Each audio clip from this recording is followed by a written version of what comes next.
I was really dreading tonight. I didn't feel like going on any kind of outing or meeting somebody, but I had to do it in the name of evidence and information. I wanted to spread a bit of misinformation tonight to see what all these suicides are about.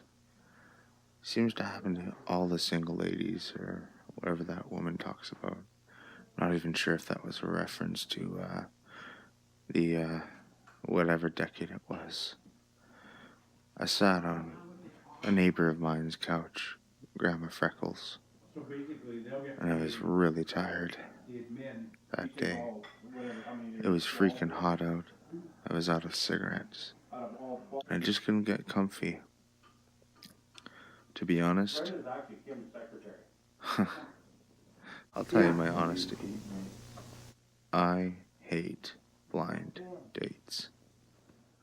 Or I hate date nights. They were talking about something, but that shouldn't matter. What should matter is tonight is date night, and I'm not looking forward to it.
Hey, man.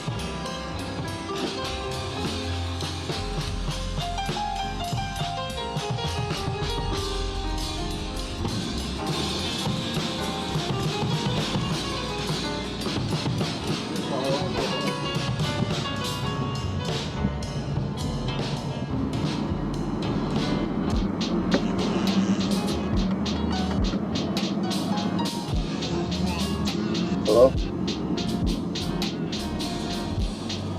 Hey, Shirley. Yeah, if you got this message, I'd like to meet you for a coffee.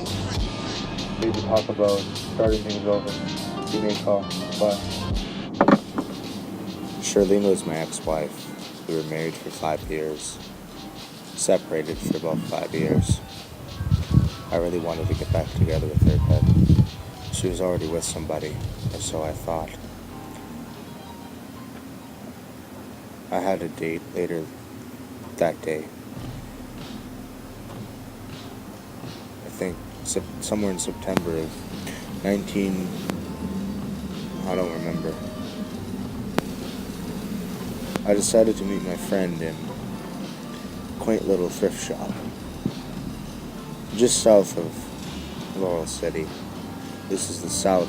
I lived in the north. Anyway. Well, I opened the door.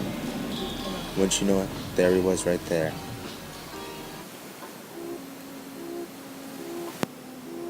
This is furthering my story. As a private detective for the Laurel City Police Department. My name is Robert Quincy Jones IV. This is my story. Strawberry fields.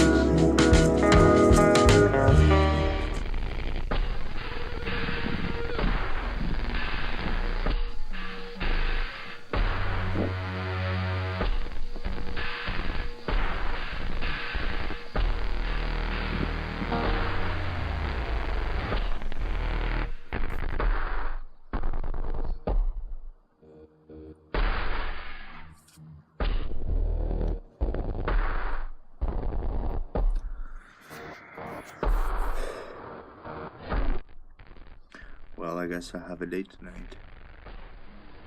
Don't know who it's with. It's a blind date. I always ask myself, why do you do this, man?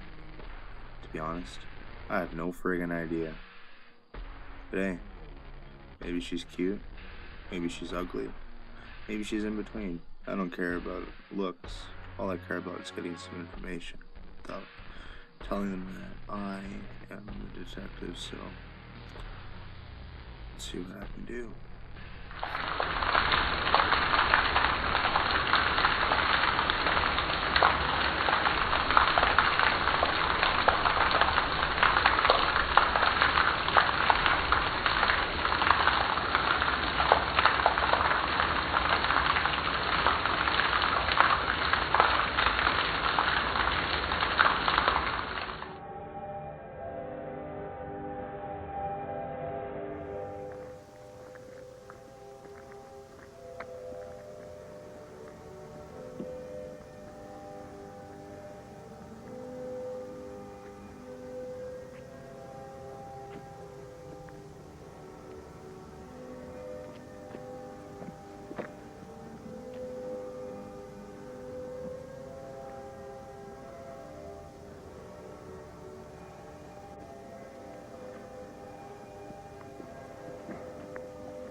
Oh, jeez. I really hope they're nice. I just don't want to fudge things up, you know?